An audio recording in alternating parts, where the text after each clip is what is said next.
Unfortunately, some of you aren't being taken seriously in your lives. Well, we're gonna fix that today. Now on this channel, we've already spoken about how to stop being shy, how to be street smart, how to change your online persona. Well, today I'm gonna explain a few things to you to help you gain a little bit more respect in your social groups or wherever you are. Now the first item on the list is your body posture. I always catch myself whenever I'm bending too much for too long, maybe on my desk or in school. I always correct myself. Now, besides this topic, it's good for your health regardless to have a good posture.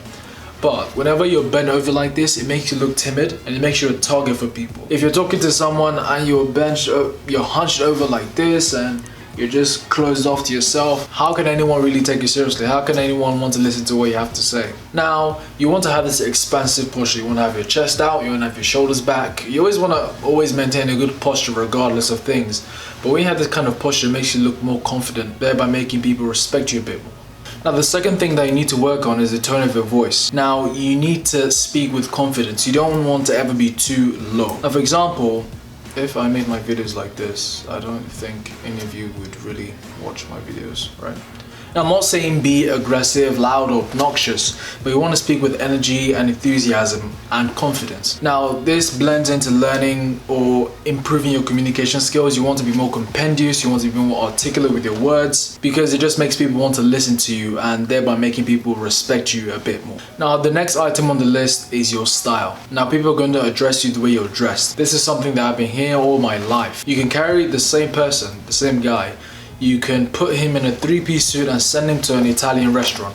People are going to think that he's a clean-cut, respectable guy who probably works at a bank. I can carry this same guy and put him in a leather jacket with tattoos, piercings and rings in his nose, and you send him to a bar. People are going to think that he's an edgy person. You can literally rewrite your whole identity with your style.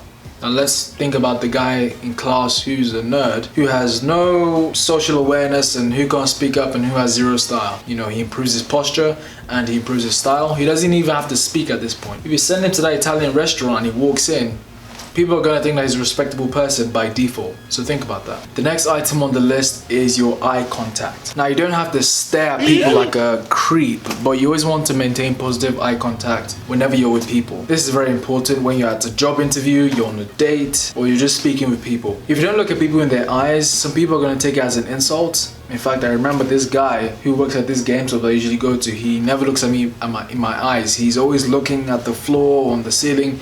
And initially I thought that he was just being rude, but I just take it that he's socially inept. So people are going to take offense to the fact that you can't look at them in their eyes, or some people are going to look at you as a timid target that they can attack because you're not confident enough to look at them in their eyes. So that's something that you definitely want to work on. I remember when I was a kid, I was afraid of eye contact. I found it very uncomfortable to hold eye contact for long periods of time. For like 10 seconds was too much for me. But now I understand the power of maintaining eye contact. It makes people respect you a bit more. If you can't do that, then there's a problem. Guys, the next item on the list is grooming. Now you don't have to look like a caveman. You don't have to have your beard all the way to the floor. You don't need to have your hair growing all the way to your neck and your shoulders. And I literally saw this. I remember when I was at my gym for swimming training, and this group of 7 Turkish dudes, young guys, probably like 16 to 23 or something, they just jumped into the pool and this dude came out from the water and his hair grew from the back of his head all the way to his shoulders and his back. Everything was connected. It was terrible. You know, I've never seen anything like that. I think I heard someone mention that on YouTube, but I'd never seen that before. That was scary. You don't have to be like that. Just be decent. Like, for Christ's sake, just take care of yourself, you know, and it doesn't matter whether you're the guy in the suit or the leather jacket, you're gonna be fine regardless. Now, it would be a shame to do all this and have your Instagram upside down, you know, posting memes of football players and all that, getting no replies to DMs. It's actually very, very hard to be on social media as a regular guy. Girls don't reply to your DMs. People don't really reply to your DMs actually. You're pretty much invisible. Well, with all this improvement that you've made, improving your social media is the 20% that you need to make yourself even better.